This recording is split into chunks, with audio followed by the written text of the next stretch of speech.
a few minutes. It is 6 o'clock, but usually we want to give people a few minutes to connect and to get on the call, set up their Zoom as needed.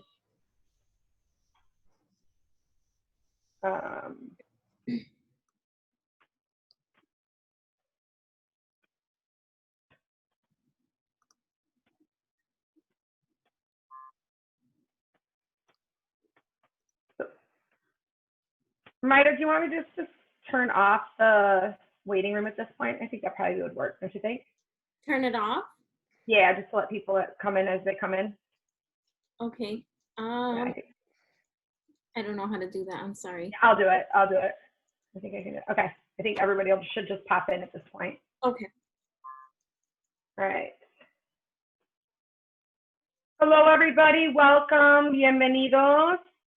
And we're going to get started in just a few minutes. We're going to give people about 2 or 3 minutes to connect, and then we'll get started almost immediately.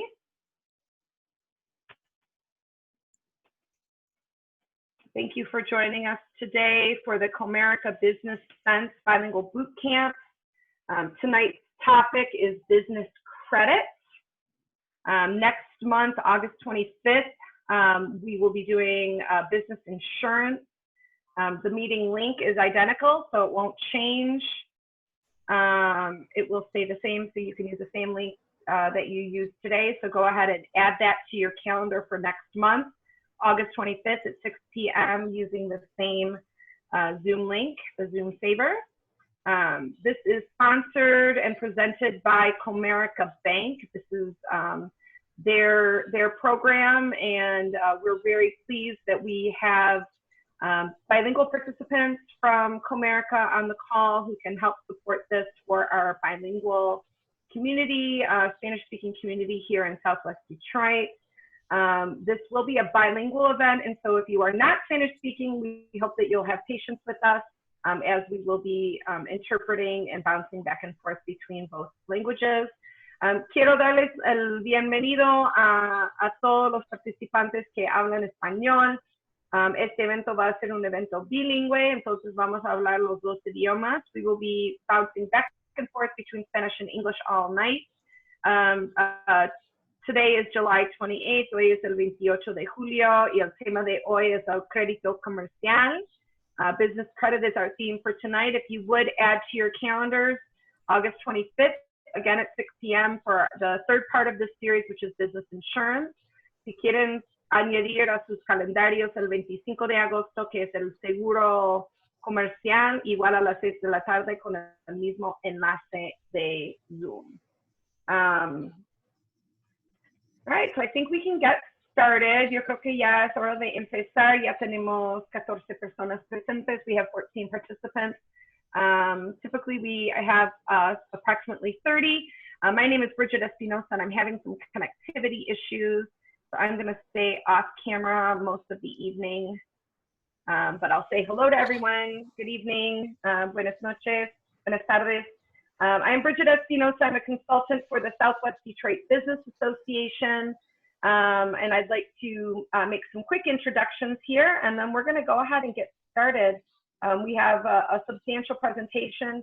If we have time at the end, we will do some networking. And so we're going to ask that each of you introduce yourselves in the chat. So if you hover at the bottom of your screen, si miran en la parte inferior de su pantalla, pueden ver el chat. First up, I would like to introduce Michael Cheatham and Yolanda Serra from COMERICA Bank, who are going to be our presenters this evening. Michael, I'm sure you have a few words to say. Yep. Hola, y cómo están? Mike Cheatham. I am the Southeast Michigan External Affairs Manager for COMERICA Bank. And this boot camp is part of our ongoing mission to support small businesses, especially through this unprecedented pandemic.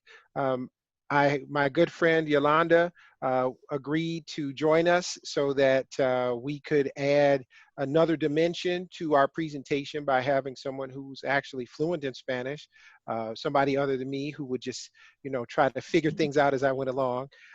So we are really pleased to have you here. Thanks so much for joining us, and kudos to you for taking time out of your evening to invest in your business. Oftentimes when we talk about investing, the conversation is around money. Well, in this case, you're investing in your business by taking in information that's going to help you be more successful as you get to and through this pandemic. So we're happy to be here and provide this service to you tonight, and enjoy. Thank you so much, Michael, for helping to orchestrate this and giving us this opportunity. Yolanda, do you want to say a couple words? I know you're going to be speaking most of the presentation, but just to introduce yourself. Yes, my name is Yolanda Sarah. I'm the district manager for the Detroit group. And like Mike said, I'm here to support this initiative, and hopefully all of you learn something about your credit and how you can improve your business credit and the importance of it. Buenas tardes, soy Yolanda. Soy el gerente de distrito de la ciudad de Detroit y estoy aquí para ayudar a Michael a presentar este tema, cómo ayudarte a ti, ayudar tu crédito y el crédito de tu negocio. Así que espero que encuentren algo que les ayude en el futuro. Seguro, seguro. Gracias, Yolanda. And last but not least, I would like to introduce everyone to Mayra Orozco. She is the associate manager of my consulting company, Puente Cultural Integration. That's her brand new title that she just got this week. So Mayra is my right hand and will be the person that helps with all of our follow-up and our communications. As I stated, we are consultants for the Southwest Detroit Business Association and the Michigan Hispanic Contractors Association. We'll be utilizing the chat feature throughout the presentation, and we'd like each of you to please introduce yourselves in the chat. So I'm going to ask Mayra to kind of be my example. You can kind of follow her lead. So I'd like you to state your name, the name of your company or the name of your agency that you work with. If you would like to provide an email address or a cell phone number, we will reach out to you to remind you about the next part in this series, which will be on August 25th. And in addition, if you are interested, we also have an e-blast that we send out that has all of the latest updates on workshops similar to this, and also the latest updates on all the grants and things like that goes out once or twice a week. We also have an email blast, a text blast that goes out once or twice a week. So there's a lot of communications that happens directly from the Southwest Detroit Business Association that we would love to loop you into. So unfortunately tonight, I don't think we're going to have enough time for you to share verbally necessarily what you're looking for, what you're needing, but there will be time for question and answer where you can ask questions of Yolanda and Michael. So va a haber oportunidad al final de la presentación o durante la presentación para hacerle preguntas tanto a Yolanda como a Michael. Mayra va a estar en comunicación con ustedes durante la presentación por el chat. Si me hacen el favor de presentarse por el chat con su nombre, el nombre de su compañía o su agencia, y también su información de contacto como su correo electrónico, un teléfono celular. Y si gustan, podemos darles información sobre más eventos que vienen. We do a lot of workshops like this, at least 2 a month. Usually one has a financial focus, and we're very, very grateful to the partnership with COMERICA Bank that has supported our work virtually since March. Without Michael's very quick response to this, we would not have been able to do this. So Michael, I really do have to give you a huge applause and a tremendous thanks. To date, we've done, this is our 19th webinar since March 15th. Wow. So, and that is absolutely due to the support that COMERICA Bank provided to us. So thank you very much. And I would be remiss if we didn't thank Monica as well, Monica Martinez, who is unable to connect her audio, but is on the call as well. And you know, she's been a huge supporter of the Southwest Detroit business community for a very long time. And so thank you so much. And Yolanda, of course, your time and effort that you've put into this has been tremendous. Without further ado, I think we're probably ready to go ahead and get started. Maida, do you have any other housekeeping things that you'd like to share or ask of our audience tonight? Elsa? No, it seems like everyone is going ahead and putting on their information. Thank you. Great.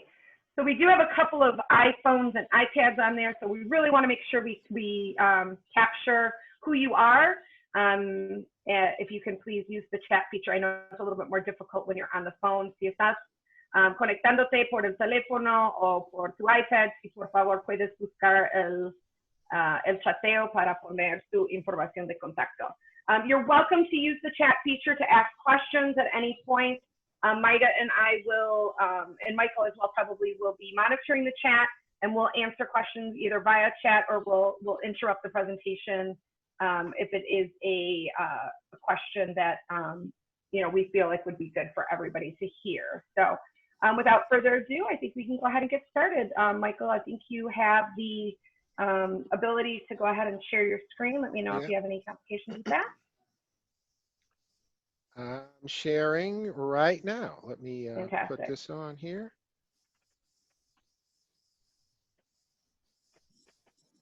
All right.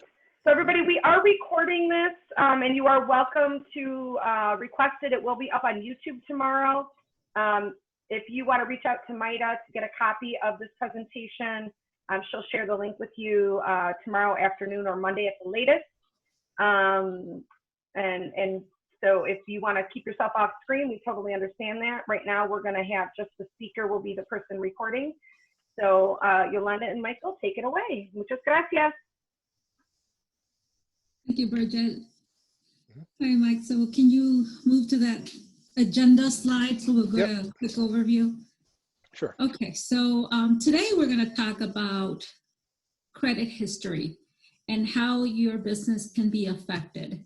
Hoy vamos a hablar sobre tu crédito personal y cómo la influencia que tu crédito personal puede tener en tu negocio.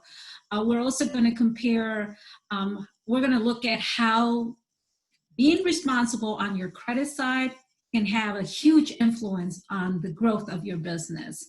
Vamos a ver cómo la influencia, cómo manejas tu crédito personal va a tener una influencia muy grande en cómo crece tu teléfono. We're also going to touch a little bit about personal history versus business history and what things affect those two credit reports. We're also going to touch a little bit about the different credit agencies that report or create your business and personal credit history. It is important for you to know who they are, and that way you can stay on top of it. También vamos a hablar de cómo puedes, los factores que contribuyen para un crédito fuerte, cómo puedes hacer cosas que pueden influenciar un mejor crédito personal y en tu negocio, y también vamos a hablar de las instituciones financieras que reportan la información para crear tu historia de crédito. Mike, can you move to that next slide, slide? Okay, so we're going to talk why is it important, why are credit reporting agencies important to your business? So like I mentioned earlier, when you are a new business owner and you are trying to expand and get those lines of credits approved that will help you with your cash flow, the only thing you have is your personal credit history. Your business does not have a history yet. ¿Por qué es importante tener, por qué la información que las agencias reportan es importante? Es importante porque cuando tú empiezas un negocio no tienes una historia de negocio fuerte. Todas las decisiones de crédito van a ser basadas en lo que ellos ven en tu crédito personal. Entonces es muy importante que tengas mucho cuidado con tu crédito personal porque eso te va a ayudar a crecer tu negocio. ¿Qué cosas tienes que hacer para reducir el riesgo de tener un mal crédito que te pueda afectar en tu negocio? Vamos a hablar de eso. We're also going to talk about what are the risks of entering into a relationship and what things you have to know in order not to have a negative impact on your credit score. Hopefully that would, later on, we're going to talk about some of those factors, but the importance of a credit agency is they can help you grow your business, or they can stop you and not be able to grow your business. So it's very, very important that we know who those agencies are, that we know how we can reach out to them to make any corrections if we need it to. So Mike, can you go to slide 4? All right, this slide is pretty simple. What is credit? We all know credit is the ability to borrow money with the promise to pay it back. That's same thing when you buy a car, you buy that money to pay a car. Credit cards, small business loan, you know, when you first get that first mortgage, these are all examples of credit. Credit that you have obtained and now you need to pay it back. We are looking at, these are just different examples on the consumer side. ¿Por qué es importante? ¿Cuál es la definición de crédito? Es la habilidad de comprar cosas a crédito, ya sea un carro, ya sea tarjetas de crédito, ya sea un préstamo para tu negocio. Tienes la habilidad de comprar cosas con la promesa de pagar ese compromiso que has tenido. Okay, let me go back. Mike, you want to go to the next one, number 5? All right. Hopefully you guys are following me going back and forth in Spanish. So I'm going to try to do a little bit more of English and then Spanish, so it goes a little bit easier for you to understand. Yeah. Just, you know, so, Yolanda, I think we only have, you know, 1 or 2 primarily Spanish speakers, but I think everybody on the call is bilingual. Si tú necesitas la traducción y si quieres decirnos, por favor, le puedes mandar un mensaje personal a Mayra o a mí para confirmar. We have a couple people who are on iPhone, iPad that we're not sure who they are, so they haven't introduced themselves yet. But everybody else on the call is English speaking so far. So I think you can probably do a little less Spanish and just do quick summaries if you'd like. Okay, so we're going to go a lot faster then. Okay. Yeah. So personal versus business credit history. So just like it says, there's 2 agencies. 3 agencies that control your personal side, and then there's another agency that control the history of your business. Now on the personal side, what are these agencies reporting? They're reporting all your personal finance, your card, your mortgage, your credit cards. On the business side, what are they reporting? They're reporting what type of lines of credits the business have. They're reporting what kind of suppliers they have, if they're buying supplies on credit, if they're not. So it's the relationship that your business has with other entities, that's what they're reporting. So a little bit different than what the personal side is. But at the end of the day, all these agencies are reporting information as to how you manage your credit. One of the things I'm going to keep emphasizing is paying attention to your credit is critical when you are trying to grow your business. Okay, so if we move to slide number 6, Mike. Okay, so let me go back here. Sorry, I can't see it. Okay, so hopefully you can see this slide. I know Bridget mentioned that some of you are in your phone, so you might not be able to actually see this slide, but this slide talks about the age of your business and how, as you grow, your business is less dependent on your credit, your personal credit history. At the beginning, earlier I mentioned, when you start a new business and you're looking to apply for a business credit card, they're not going to look at your business because it's brand new. There's nothing to look at. So they're going to look 100% at your credit score. That's how you start building your credit, your business credit. As your business starts to grow and you apply for a line of credit, now the financial institutions can look at 2 things.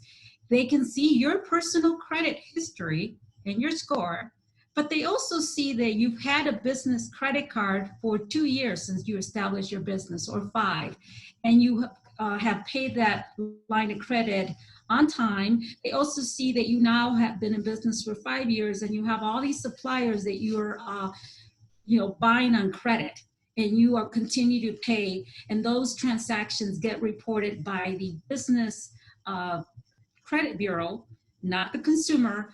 So as you move forward, as you start growing, the financial institutions are going to rely less and less on your personal side and going to start shifting to the business side. Now, once you have reached the limit where your company has grown, it's hopefully grown really, really big. Now, there's some institutions, they're not even going to consider your personal credit report. They're going to base their financial decision or their loan decision 100% on how your business is doing. Now, once you get to that type of level, you're talking about large amounts of money, large credit requests, large history. The company has been in business for a number of years. The company has a large lines of credit they have with good record. And as you move forward towards that type of history, that's when the financial institutions stop relying so much on your personal side. They rely more on the business side. So Mike, if you can go to the slide number 7. So this slide talks about when was the last time you applied for a business loan. Think about when you submitted that application. They ask you for your personal name, they ask you for your social security, whether you're the sole owner of the company. Why they're asking for all this information? Because the business is new.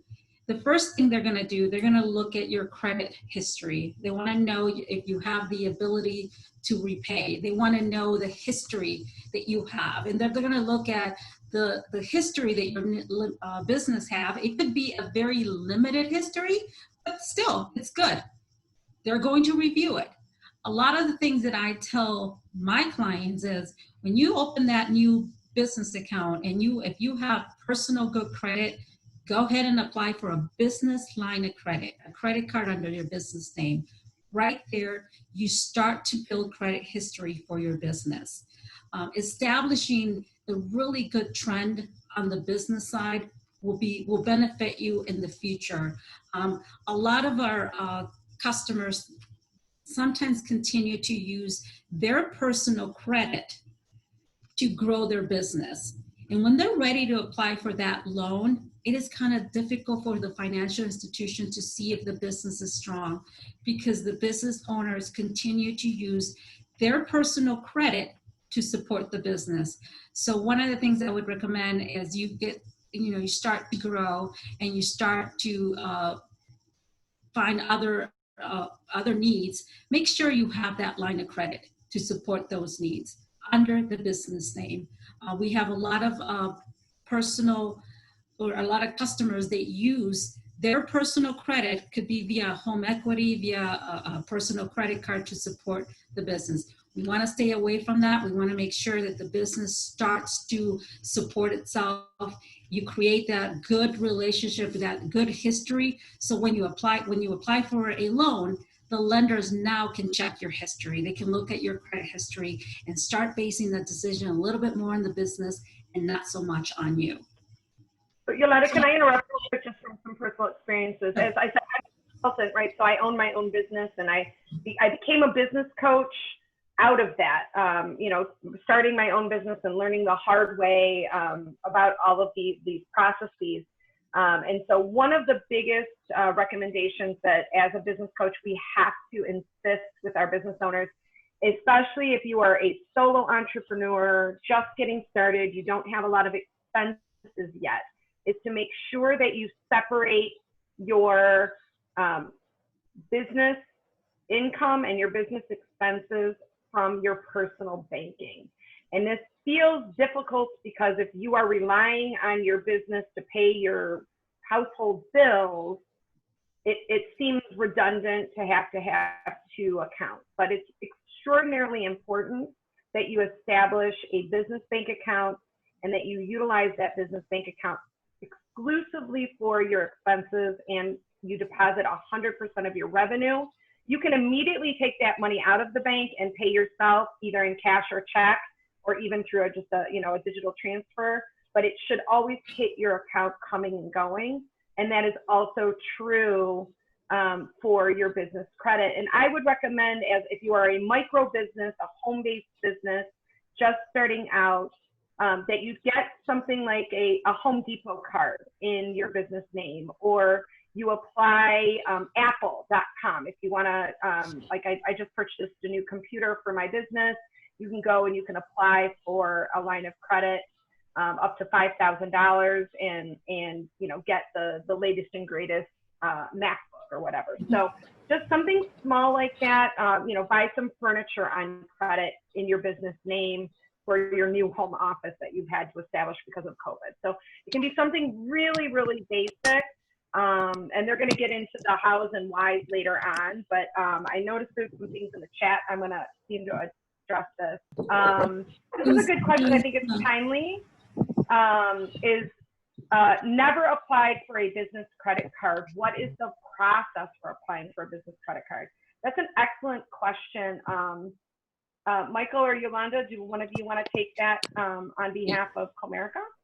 I saw that question come up, and it's the same it's basically the same process as you going and opening an account. You already have your business documents, so whichever institution you have a business account with, you can go and apply for a business credit card. There will be two sections. The top section is going to ask you for all the business information, your EIN number, your business name, the type of business that you have, and then there'll be a second section where it's going to ask you about your personal information. Again, your personal information is going to be used to decide whether they extend credit under the business name, but it's very simple. If you go to your financial institution where you currently bank, you can ask them. They'll have a consumer application, which is personal credit, and then they'll have a business application that you can complete at that time. And it pretty much works like a regular credit card, a consumer credit card.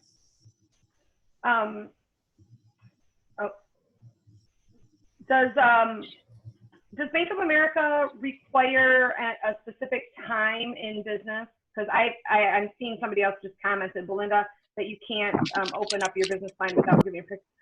Carlos, your microphone, tu micrófono está entrando y saliendo cada rato. ¿Puedes tocar el micrófono una vez nada más para que se mantenga apagado? Gracias. All right, so I saw a question that came up. You can apply, as soon as there's an active business on file, you can apply for that credit card. You don't have to, it's a little bit different. Credit cards are a little bit easier to obtain than it is a business loan. Business loan, you have to be in business for so many months before you can apply. A business credit card, the entity can be new and you can still apply for it. Someone also asked, I saw something pop up about secure and unsecure. So sometimes, let's say your credit score is not the best and you are working really hard to improve your credit score. Some institutions will offer what's called a secure credit card. What that is you put, let's say, $1,000 or $5,000 in a time deposit or savings account. Is a restricted account, and that money is there to back the credit card. Typically after a year of having it, and if you consistently are making your payments on time, they'll release, you have to request it, that they will release the funds, and now you have a actual credit card that is a normal credit card, not a secure credit card. All right, thank you so much for addressing those. Okay, so Mike, nomás para que sepas, hay algunas personas que acaban de entrar que sí son principalmente hispanohablantes, entonces ahorita ya vamos a tener que brincar de inglés a español. So we are going to be doing this as a bilingual workshop going forward because there are a few people that have just joined us. All right, Mike, so if you can go to section next slide. All right, so this slide, hopefully you. I'm sorry. Hopefully you can see it. Someone sent me a message. Maida, you're not muted. I know. Someone sent me a private message. I think they meant to send it. Does somebody have a question? Yes, it says, I've been told if your SSAN is included rather than your EIN, it would be attached to your personal finances. How true is that? All right, so I can't speak by other financial institutions, but for the most part, when you apply for a business credit card, it will be under the EIN number, and it's reported under the business name. Only if you're not using an EIN number and you're using your Social Security for the business, it might show on your personal credit report. Great, thanks. Yeah, I mean, typically if your business is less than 3 years old, chances are it's going to be connected to your personal credit. Is that a correct statement? That's what I've been told in the past.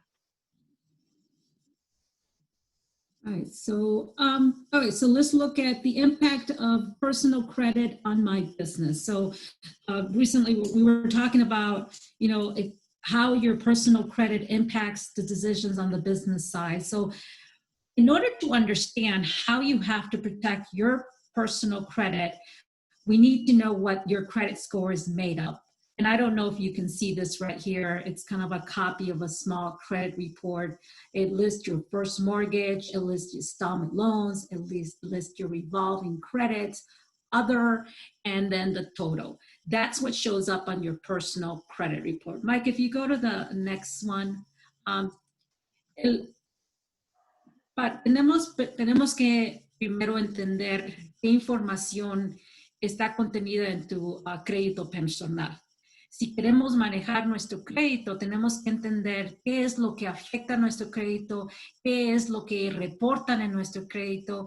Y una de las cosas que se reporta es tu hipoteca, tu tarjeta de crédito, tu préstamo de carro y otras cosas también se reportan, pero es importante saber qué es lo que va a ser incluido en tu reporte para que así sepas cómo manejarlo, cómo controlarlo para que no te afecte. ¿Qué otra información hay en este reporte? Este reporte va a decir quién eres, va a decir cuánto debes, va a decir qué tan frecuentemente haces pagos, si te atrasas, cuánto crédito tienes y cuánto crédito estás utilizando. Y también te va a decir si tienes cualquier información negativa. Puede ser de público, puede ser de bancarrota o puede ser de juicio hipotecario. Esa es toda la información que puede aparecer en tu reporte de crédito. Let's talk a little bit about what's in your credit report. It's important to know what's in your credit report because if you know what's in it, you can manage the information. So let's talk about what's in it. It tells a little bit about who you are. It tells you how much you have and how long you've had it. It also tells you how frequently you make payments to those companies. It also reports, and some institutions will report if you're 30 days late. Others will give you 90 days before they report. So it's important to know how often they report. They also report how much credit you have and how much credit you're using. They also report whether you had any late payments on your credit or any of the accounts that you have. They also report any negative information. It could be public or it could be bankruptcy or foreclosures. So that's all the information that is reported in your credit report. So let's move to the next slide. The next slide talks about who creates this credit report. Who are these financial institutions that control all the information of all the information on your financial matters? So there's three. There's Equifax, Experian, and TransUnion. Now, we do have other agencies. They might be able to offer you information. For example, there's other, I can't remember the name, Mike, you went too fast. Go back on the other one. Okay, so there's, other than Equifax, Experian, and TransUnion, there's other reporting agencies that offer assistance to fix it. They can help you or guide you through how to fix your credit, but they cannot report on your behalf. These are the only three financial institutions that are going to be able to report anything any financial credit card, any credit card that you have, any loans. One thing that I want to mention to you is on your credit report, if you notice, it was your mortgage, your car loan, none of your utilities showed up. The only time utilities will show up on your credit report is if you don't pay them and they go to collection. If you have a medical bill that was not paid and it goes to collection. Those are the items that typically are not reported by these three agencies.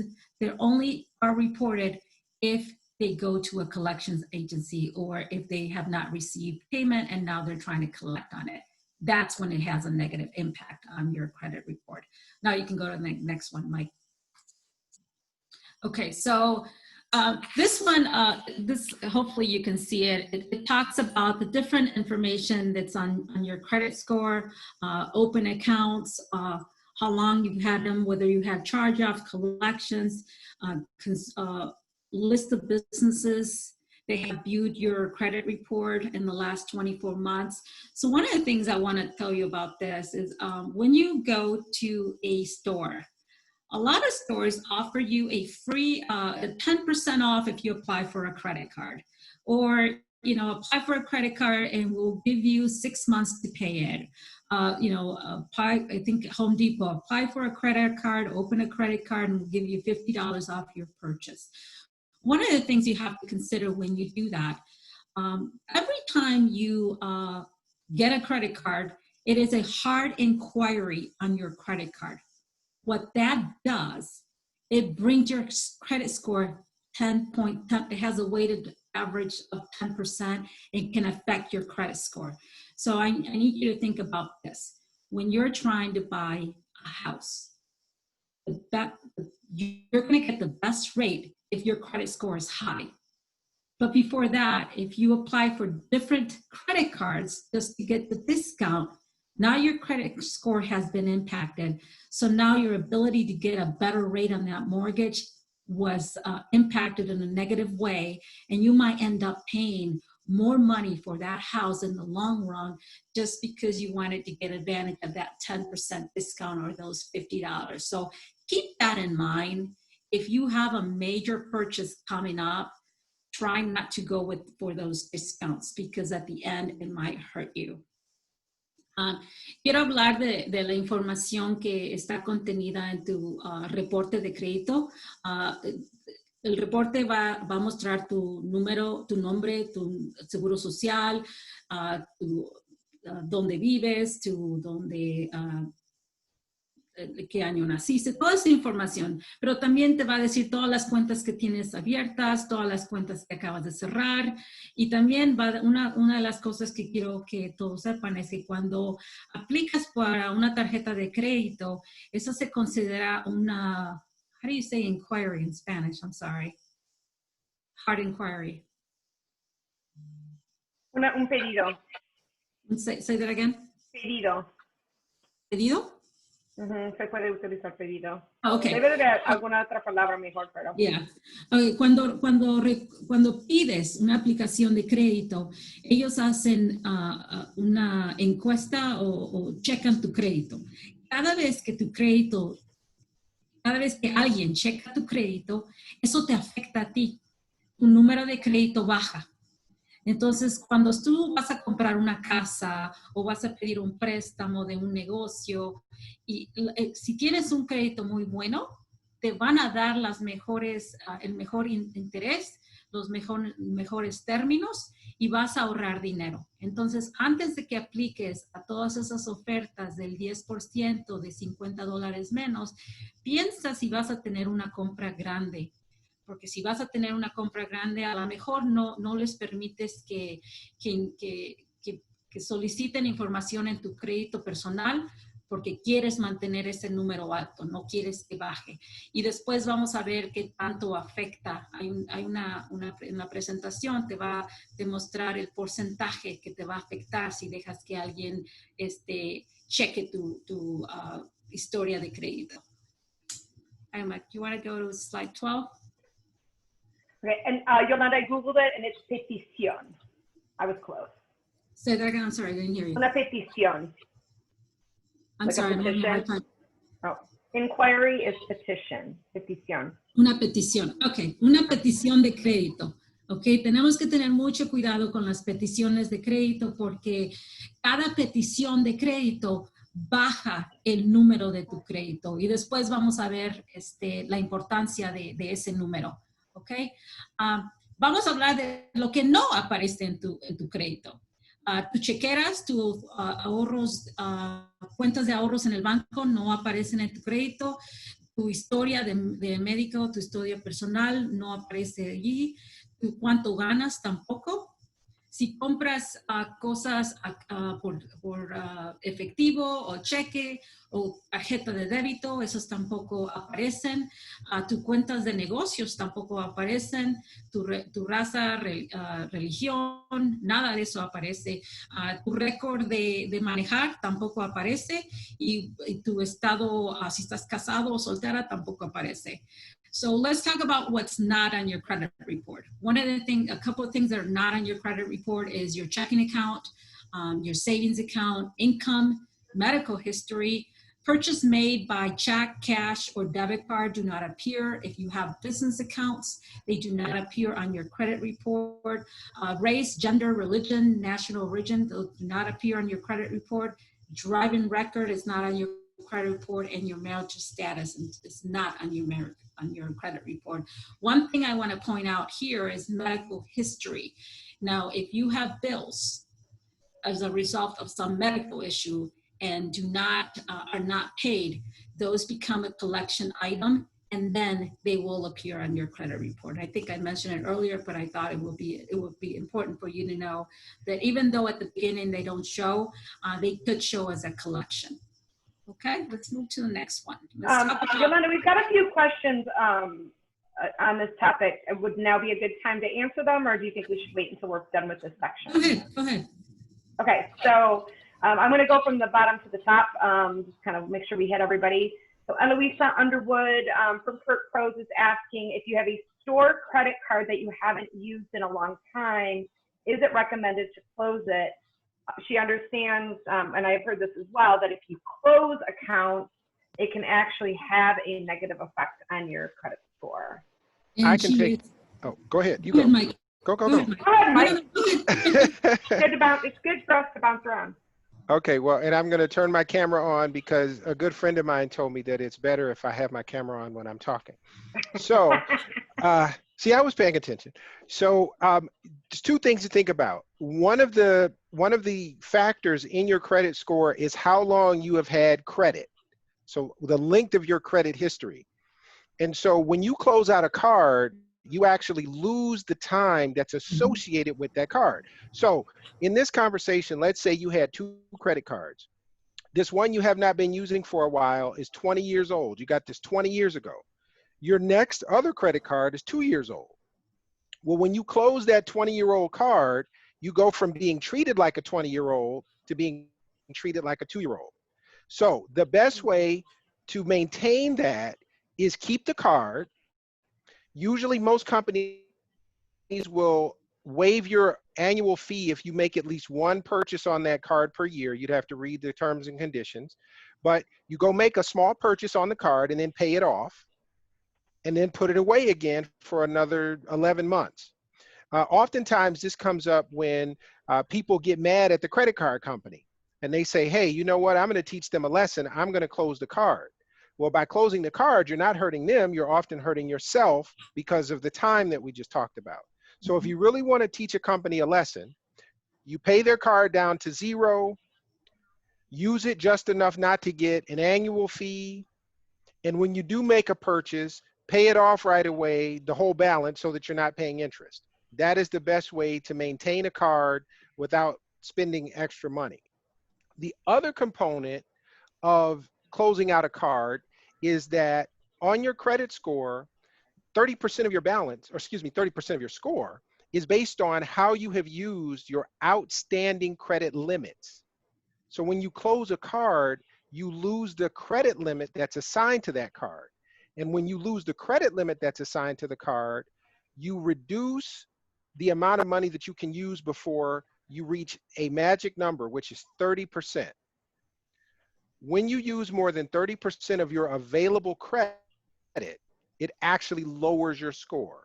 And when you close that card, you lower your available credit, and thus you may negatively affect the amount of your available credit relative to the 30%.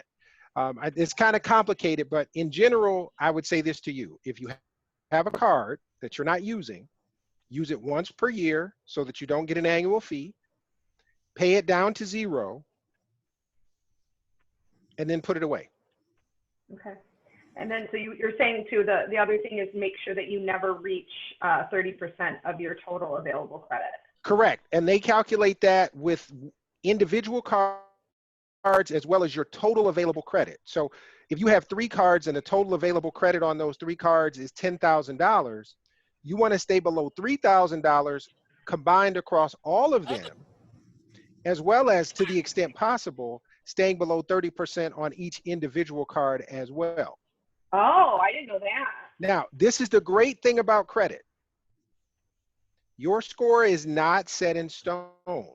So just because in a particular month you had to use more than 30%, okay, fine. For that particular month, your score is going to be a little depressed. But as you pay it down and get below 30%, you will then stop having that negative effect on your score, and your score will start to rise again. So, yeah. Mike, if I Thanks, can that's just add, fantastic. yeah, if I can Real add quick to- question, Mighty had a good question here too, was this, are those same formulas the same for both personal credit and business credit? So is that 30% threshold the same for your business as it is for your personal credit? that is a great question. That is something I don't know the answer to, so I think we'll write that one down. Okay, Unless, awesome, thank you. unless Well, Yolanda knows. No, I think it's the percentages are a little bit different. They're not the same as the consumer credit card, but I cannot tell you exactly what they are. I can tell you they're different. all right. So what we're talking about currently is our personal credit. Yeah, I want to touch a couple other questions, if you will, but go ahead, Yolanda. No, I was just going to add one more thing with what Mike was saying. Excellent explanation. And the other thing why you don't want to close a credit card, it's some financial institutions, before they extend credit, they want you to have at least 3 open lines of credit so they can gauge your repayment history. Sometimes you'll get a decline saying insufficient credit history. It's not because you have bad credit history. It could be because you only have 2 credit cards, and they, for the most part, they like to have 2 or 3 credit lines of credit so they can gauge the history a little bit better. That's good. That's very good information. Okay, so a couple of other questions that were asked. Let's see here. I gotta scroll back up. Somebody asked if you closed an account because of a collections, and so they, paid it off and then closed it. Obviously, is that going to have? Is it just better to do it when you're in collections? Typically, when an account is in collection, once you reach the balance of 0, that account is already closed. Okay. Once you go to collection, you do not have the ability to access that line of credit. It's basically closed, and they're just allowing you to repay the balance. So Got it. At the point when you reach 0, it's already closed. Sure. And then a couple of other things. Do business inquiries. So one of the things that we've always been told is that if someone inquires about your credit score, so if somebody pulls your credit report, usually it does affect your credit score a little bit if it's got too many hits. And so they're asking, are the business inquiries affecting your personal credit report and or vice versa? That's if they run, if you applied using your personal social security number, then yes, they will do an inquiry on your personal and they will do an inquiry on the business. Okay. So it will show on your credit score. And later on, there's a little chart that shows the percentage of impact that every single transaction has on your credit report. So talking about soft inquiries, hard inquiries, and the percentage that it impacts your credit report. Perfect, thanks.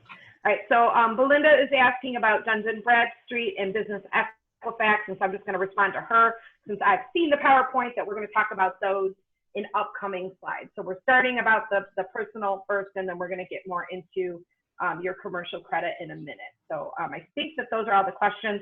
If I didn't answer your question, go ahead and copy and paste it and send it back in the chat, and we'll get it in the next round of questions. Yolanda, adelante. Muchas gracias. All right, so Mike, do you want to go to the next slide? I think, okay, so we already talked about that. Go to the next one. All right, so we talked about the importance of credit. So go to the next one. I want to get to, we already kind of touched on this. This is the slide that I want everyone to see. And this one shows you the percentage that every single thing that you do, the percentage that it has on your credit report. So for example, if you don't pay a bill on time, it can affect 35% of your score. Earlier, Mike was talking about not closing credit cards because your outstanding debt, that percentage goes up. So that's 30%.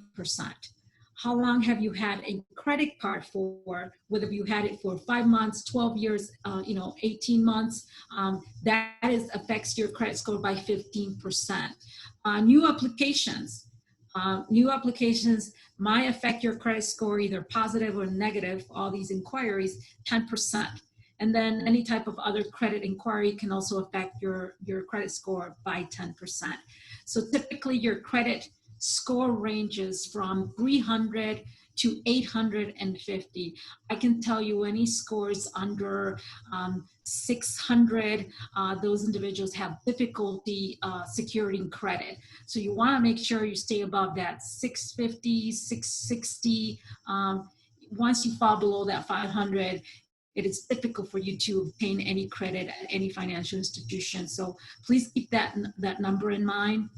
And like I mentioned earlier, make sure that if you are planning a large purchase, that you do not apply for these multiple credit cards just to get a discount, because I'll give you an example.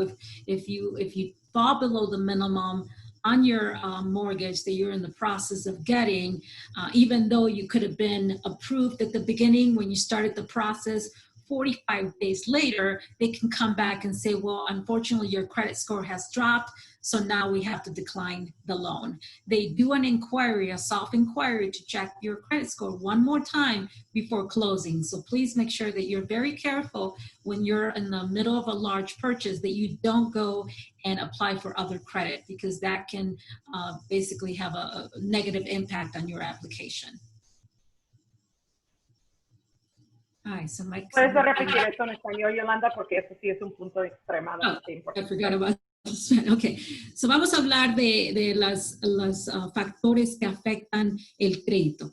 Okay, so si usted no paga sus Yo creo que nomás tienes que repetir lo que últimamente dijiste, como todo esto está en porcentaje, yo creo que eso ya se puede entender, pero el último punto sí es muy importante. Okay, si estás en medio de conseguir una hipoteca o estás tratando de comprar una casa, cuando tú aplicas, esa institución va a checar tu crédito.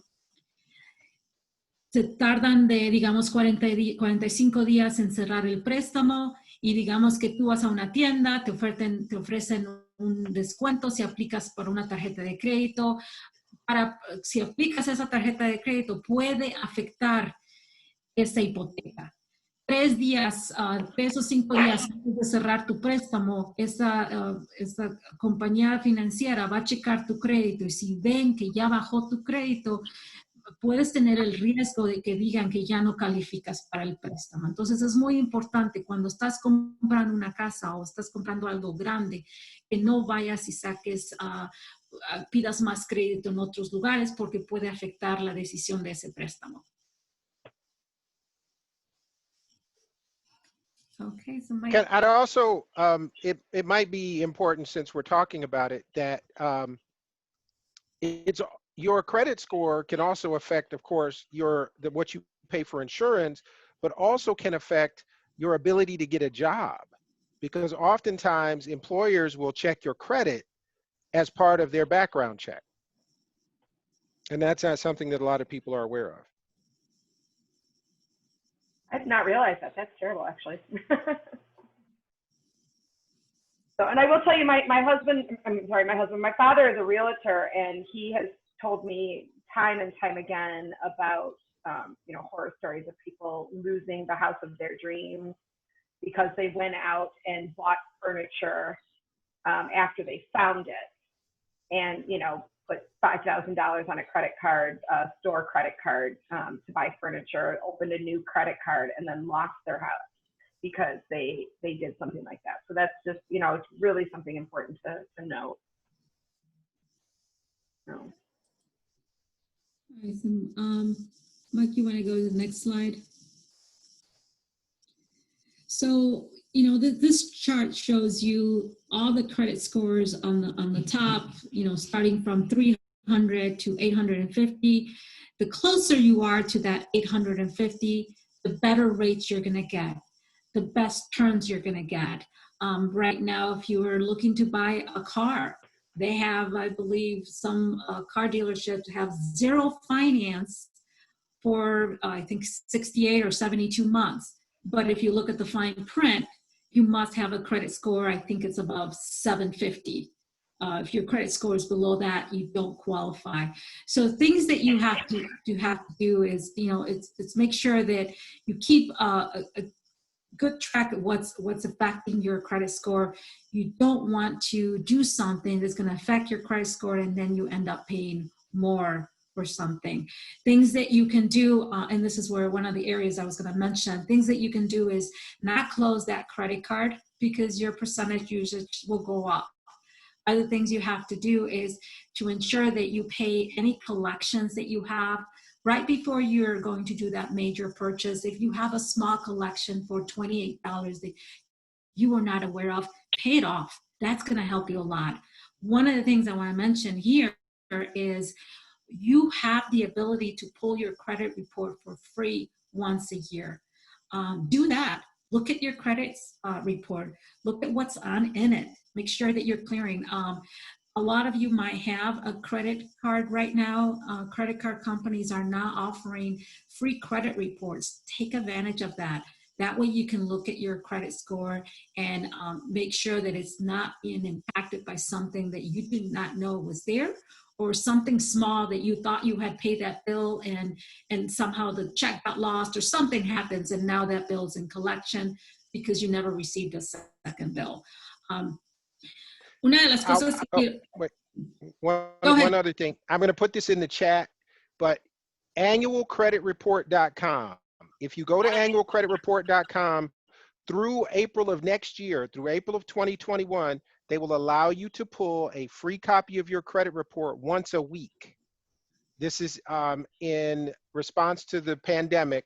They will allow you to pull your credit report for free once per week. So I'm going to put that in the chat. Oh, that's a good, I did not know that. That's great. Una de las cosas que quiero mencionar es, pueden ver aquí los números de tu crédito, empieza del 300 a 850, conforme estés más cerca de ese 850, el interés va a ser mejor, los términos van a ser mejor. Una de las cosas que ahorita están ofreciendo es para esas personas que tienen buen crédito, puedes comprar un carro con el 0% de interés. Es muy importante que tú saques una copia de tu crédito y lo cheques cada año. Mike acaba de mencionar que por el COVID-19, ahorita puedes sacar una copia de tu crédito sin cargo una vez al mes. Entonces, toma ventaja de eso para checar qué es lo que está en tu reporte, por si se te olvidó pagar una pequeña colección y nomás pensaste que habías mandado el cheque se perdió. Si checas tu reporte, vas a ver todas las cosas que están ahí y lo vas a poder arreglar. Y así, cuando estás, antes de comprar una casa, antes de comprar algo grande, puedes empezar a mejorar tu número de tu crédito para tener los mejores términos y el mejor interés. You want to go to the next one, Mike?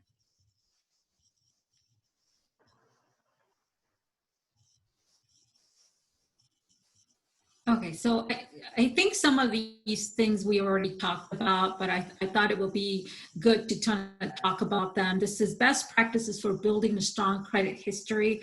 So we already talked about, paying your bills on time. Sometimes, we have difficult times where we can't necessarily pay everything, but try to at least send the minimum payment. If that's not even possible, right now, you can reach out to a lot of the creditors and ask them for help. Right now, they're offering a lot of assistance. So do that. Don't just ignore that bill. Make sure that you're reaching out to your credit card, to your creditors. Pay off outstanding collections. I just mentioned that. Avoiding negative events that could result in public records, such as bankruptcy, foreclosure. And then use your comparison shop for major loans. So that's that 45-day window. When you're trying to buy a house, you can shop different financial institutions. Just make sure that you do it within that 45-day window and don't extend it. It does help because it doesn't affect your credit history that much when you have multiple inquiries. And then maintain a mixture of good accounts. I think we already talked about this. Don't close your cards, keep them open just so your usage percentage doesn't go up. And avoiding closing older accounts, they are in good standing. I think that question where someone already had it. So these are just the little practices that you can do to continue to build your credit history. Varias de las cosas, sorry, Mike. Okay. Varias de las cosas que puedes hacer para mantener un buen crédito. Muchas de las cosas ya los platicamos, pero nada más para reafirmar es pagar tus biles a tiempo, conservar un buen balance del crédito que estás utilizando, pagar esas colecciones que tengas, evitar cerrar tarjetas de crédito que no estás usando, porque a veces si cierras las tarjetas de crédito, te afecta el porcentaje de utilización de crédito. Y si tienes un porcentaje muy alto, te afecta el número de tu crédito. Hi, Mike, you can go to the next one. Okay, so let's talk about a little bit about reporting agencies. Well, before we move to the business reporting agency, any questions on the personal side? Okay, vamos a hablar ahora de las agencias que reportan el crédito de los diferentes negocios. Quería saber si antes de empezar ese tema hay algunas preguntas de lo crédito personal. So there was one question up ahead right after we had done our last bout of questions regarding, is there ever a time when you should use your social security number instead of your EIN when applying for business credit? Or is there ever a time that we know it might be required of you, especially if you're early on in your business, but is there any time when you should just do it under your personal social? Well, we want to establish credit under the business. When you use the business EIN number, they're still going to require your social security number. Okay. So take advantage of the business application and get that business credit history started, because they're still going to do an inquiry on the personal side. All right. That sounds perfect. That's what I would have assumed, but I actually appreciate the clarification. All right, Mike, let's go to the next slide. So what are who are those businesses, those financial institutions that report to the business, keeps track of the business credit history? So DMB, it's one of them. They focus on solely on businesses and the interaction between businesses and vendors, suppliers, their trade, credit performance.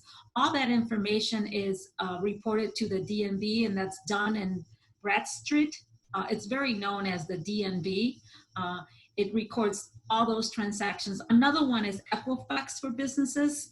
It compiles business credit cards. It focuses on the experience of the small business, how many lines of credit they have. They also report the credit history. Are you paying your business, paying your bills on time? You're not. Experian Businesses also focuses on banks and non-banks lender information. So they supply information like, data. It could be public records if you have liens against property that you own on the business. It could supply different information that the creditors can use to determine the strength of your business. There's also a website on the SBA website. It gives you a lot of information on DMB, on business and Experian business financial reporting. You can use that to kind of have an idea as to what is exactly reported under your business. There are other businesses that do some type of tracking, for example, PayNet. This is an agency that reports like business leases, loans, lines of credit, but they don't necessarily report to the agencies. They sell this information to financial institutions to kind of make a decision on their loans. So if you ever get declined by a financial institution and they happen to use PayNet, because you have a letter that declined you for credit, you can actually solicit a report from them, but you cannot go directly to them if you have not applied for credit. Now for DMB and Equifax for Business, you can solicit a copy of your credit report. So those are the agencies that report any information on the business side. Mike, do you know of any other institution that does that? No, I do not. Okay. Like I said, I wanted to just mention that one of the things, if you're applying for grants and loans, especially right now during the time of COVID, obviously a lot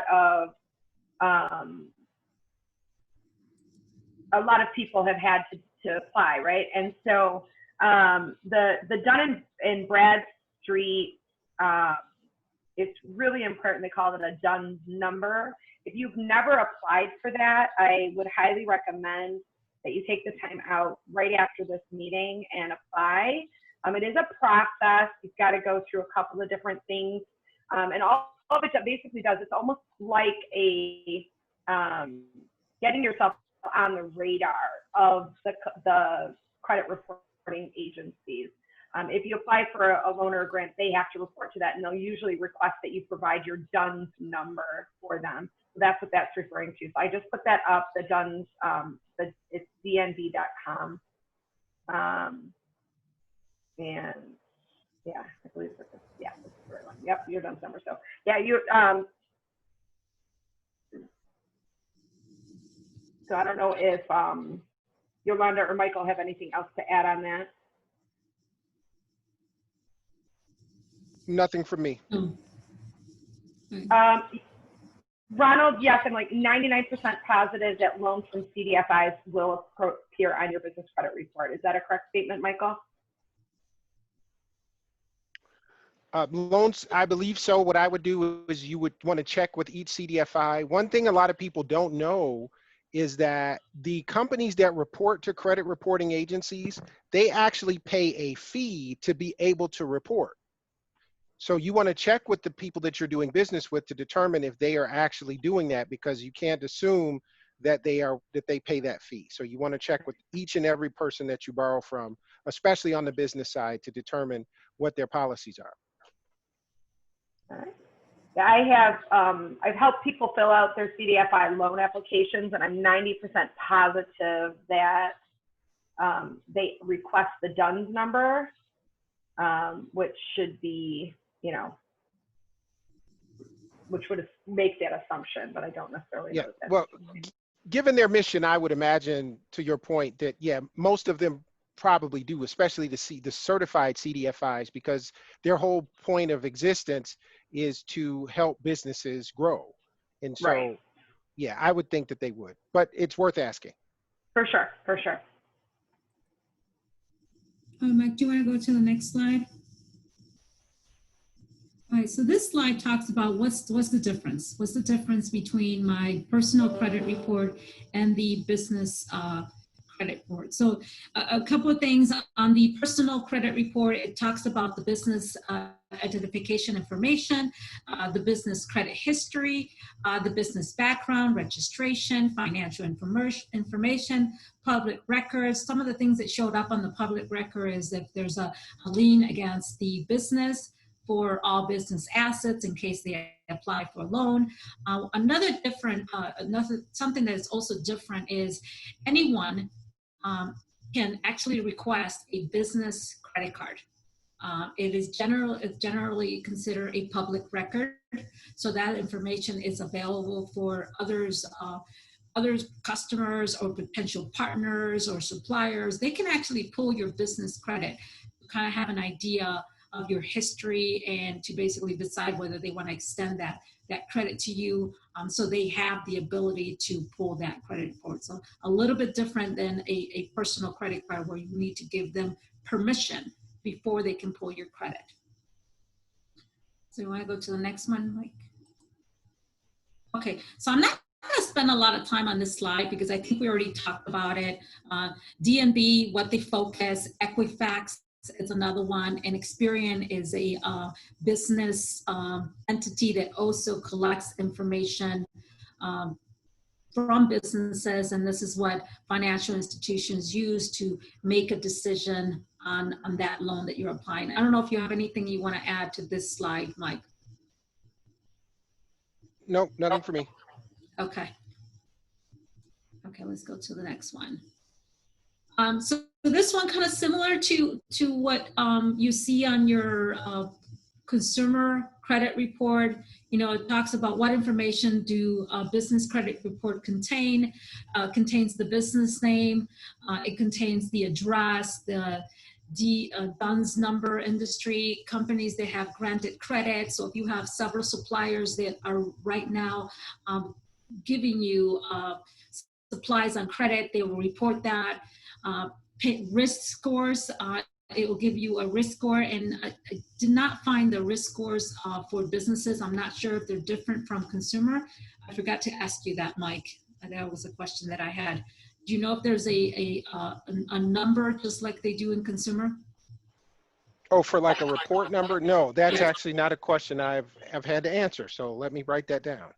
Yeah, and I meant to ask you before the call started, but we'll find out the answer because I was curious to see, just like in consumer side, we have 300 to 850. So what is the scale for businesses? And I was not able to find that. Other information that you can find on the business credit report is public records. So it talks about universal commercial codes. What is that? If an institution has given you a loan and they have put a lien against your property, that lien is going to show up. So someone's going to know that you have a loan against that property and who is the financial institution that has that loan. Lawsuits, liens, judgments, city records. So if you have not paid your taxes, it would show if there's any taxes owed, and then also would show if the corporation has filed for any type of bankruptcy in the last 7 to 10 days. Okay, let's go to, any questions on that before we move to the next one? I'll go back. Okay. Yeah, related to that one, it looks like, so a couple of questions about trade accounts. I'm not sure exactly what a trade account is. So what does a trade account appear on your business credit? I'm not sure exactly what that is, but. So I think a trade account is referencing a business line of credit. Okay. Actually, if you look at the DUNS thing here for trade credit, so this is if you have, or what your history is when dealing with suppliers and vendors specifically. So this would not necessarily be credit per se. This would be, for example, if you were a manufacturer of auto parts and as a vendor selling those parts, you know, it would be on there if you had a history of not meeting your supply deadlines, that sort of thing. Oh, okay, that makes sense. And for also, if you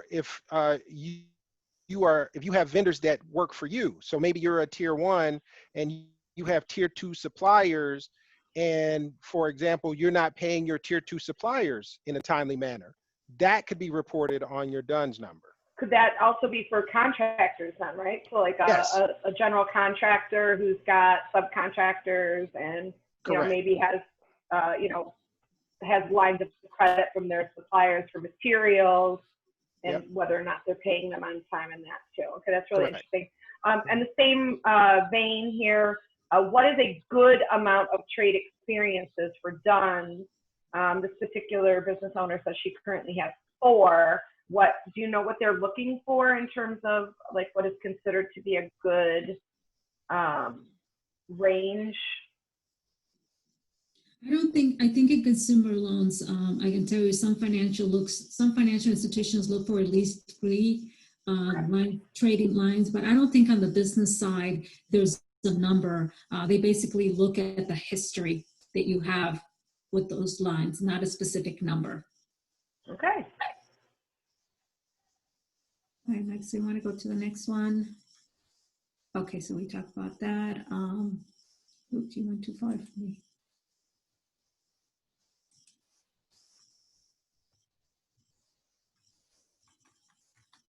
Sorry, I was trying to follow you. Well, I skipped over, we were already on this page, so I skipped back to show the DUNS line, that Okay. information there, but we were on this one as you finished this conversation. Okay. Did you want So to- real quick, just Michael and Yolanda too, we've got about 15 minutes left. Faltan como 15 minutos. Okay. All right, so this one I'm not going to spend a lot of time then. This is the rights of the consumer and the agencies that protect those rights. You know, they provide access to reports, managing dispute, determine how long an information will stay on the report. So these are FATCA and FCR are agencies that they kind of monitor that. So you want to go to the next one, Mike? Since we don't have a lot of time.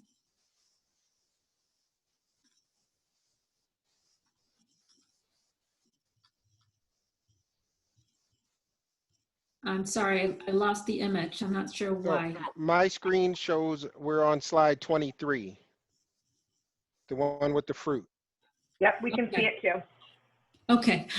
All right, so I'll try. I can't see it, but I can tell. I'm going to try to do this by memory. So the difference between personal credit and business credit, and I think this might answer your question about the credit score and how many lines of credit we should have.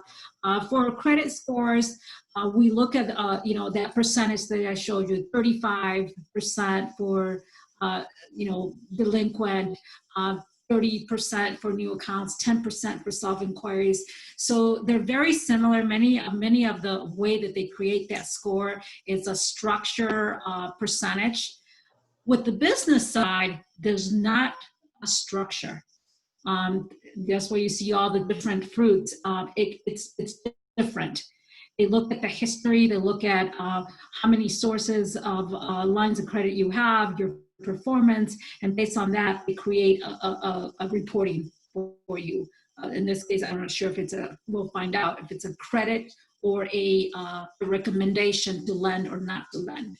So the consumer side, very structured. You have percentages that you go by. You know what things you have to do to ensure that your credit history and your credit score goes up.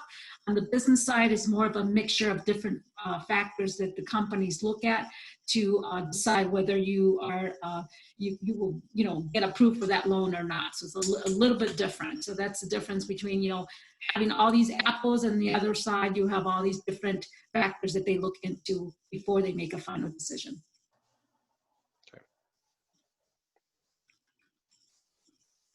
Now we're on checking your business credit report. Slide 24.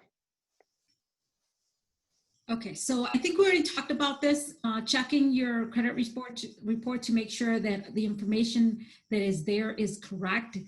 You know, a lot of times there are mistakes that can happen.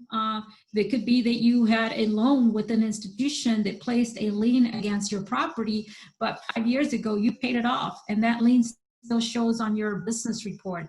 So same thing with the thing that I recommended on the personal side to pull it. Same thing, it's to pull your business side to make sure that what's in there is accurate and it's not updated. So That's basically it. So I don't know if you have anything else on this, Mike. No, nope, just Yeah. keep an eye on it. Yeah, the other thing, and I'm not 100% sure how you do this, but some of these DMB, they have where you can go in and create an account. I don't know if there's a cost for it. By creating an account, it allows you to check your credit, and it also allows you to put alerts. So if someone is placing a lien or someone's adding something to your credit bureau, you'll get alerted. Just the same way that you can do it on the personal side. There's a lot of companies that you can pay a monthly fee, and they monitor your credit, and they alert you if anyone is trying to apply for credit on your name. So the same thing for the business side. Okay, you want to go to the next one? Okay, why should I establish a business line of credit? So this one, I think we talked a lot about it. It is used to determine whether you are going to be approved for a loan or not. It is also determined to look at the reputation and the way that you do business with other businesses. So you want to have good, positive things on your report, because other financial institutions are going to be looking for that. Otherwise, also they look at, for those they do government work, they also take this information and evaluate whether they're going to give you the contract or not. So it can have a huge, huge impact on your business, especially if you're trying to grow. You want to make sure that your business credit report tells the history of your business, and that would open a lot more doors for you. Mike, which screen? Oh, I'm putting it all together. Okay, sorry, I'm trying to find it. That's 26. Okay, so this one it's a very quick summary. So earlier we saw this chart that showed as your business becomes strong, they start relying more on the business information versus your personal information. So what this graph shows, this is your traditional lender. They're gonna look at the 5 C's, which is capacity, collateral, credit history, conditions, and characters. So traditionally, they're going to look at these 5. They're going to look at your personal credit score, your business credit card score, and non-traditional credit data. I want to take a time to explain to you what that is. So let's say you don't have credit history, but you have been renting an apartment for 3 years. And every year you pay, every month you pay your rent by check or money order. You can actually create your credit history if you keep copies of all those receipts. If you also pay your utility bills on time every single month, even though that is not reported on your credit report, you can use that to create your credit history. So those are non-traditional credit data that when someone is checking your credit history, you might say, you know what, you're not going to see this on my credit report, but I can prove to you that I'm credit worthy. Here is a history of a whole year, me paying my rent on time. Here's a history of 1 year, me paying my electrical utility bills on time. So that's non-traditional credit data that it would be added to the decision. One thing I'd like to add for those who are familiar with CDFIs and micro lenders will use non-traditional credit data to make a credit decision because they recognize that many people don't necessarily have a lot of traditional credit, but because of the goals and missions of micro lenders and CDFIs, community development financial institutions, they will use the non-traditional credit to get you started in the credit system so that at some point you can graduate to being able to borrow from traditional lenders.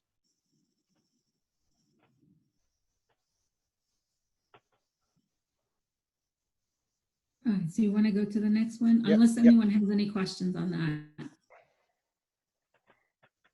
Yolanda, I would just ask that you repeat that a non-traditional credit history that you can do, because I think a lot of our immigrant community are debt averse, and so they may not have traditional credit, but they might have perfect, established utility payments and rent payments. So can you explain that in Spanish real Sure. quick, just to confirm that with everybody?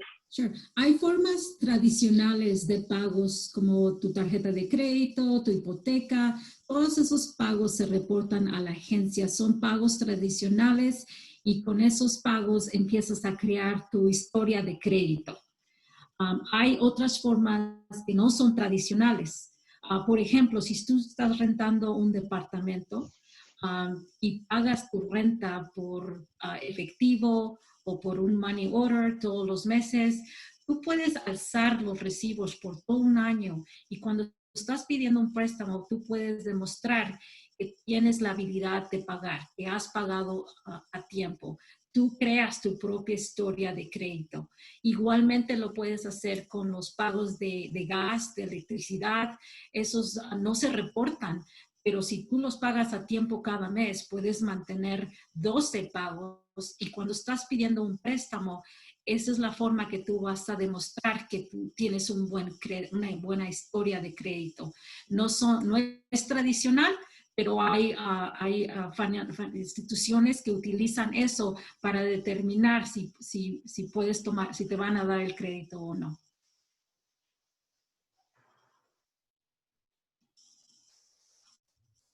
Okay. Any other questions, Bridget? So let me just double check the chat. Are we wrapping up the presentation here? We're close to our half hour, so I want to. We're actually done. I think we only have one more slide. Perfect. And then is that okay? So all this slide shows you again the 5 C's are capacity, collateral, credit history, conditions. But as you see, different lenders are starting to shift. Depending on the lender, maybe some of them are going to use those non-traditional verifications to create that credit. Maybe the business is starting to grow. They're going to depend less and less on the personal side and more on the business credit. And this is going to vary from financial institution to financial institution. Some of them are going to put more weight on the personal side. Others are going to move towards the business side or the non-traditional credit data. So this just shows the different priorities that each institution might have when they're reviewing their credit history or your credit history. So if you look at key points to remember, talks about personal credit history versus business credit history. Things to remember is consumer is regarding any inquiries that you have on the personal side, on your personal credit cards, your personal public records. All the factors are very, very similar. You have your, the lines of credit cards, you have your percentages, not a lot of difference. On the business side, we look at the credit report it's created by credit agencies that gather information from other businesses, how you conduct business, how do you pay your suppliers, how do you conduct business between the two of them, the different trade lines that you have with other financial institutions and or other businesses, and whether you've been late or not late. So it's a little bit different.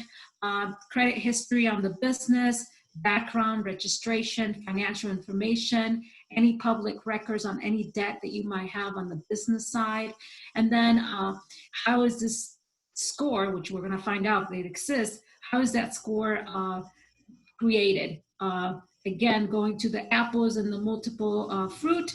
With the business credit history, there's a lot more factors to take into consideration, especially because we have so many different types of businesses. So it's kind of hard to put them all under one structure because every business is different. So those are the key points that you need to remember. What is the difference between my consumer report and my business report?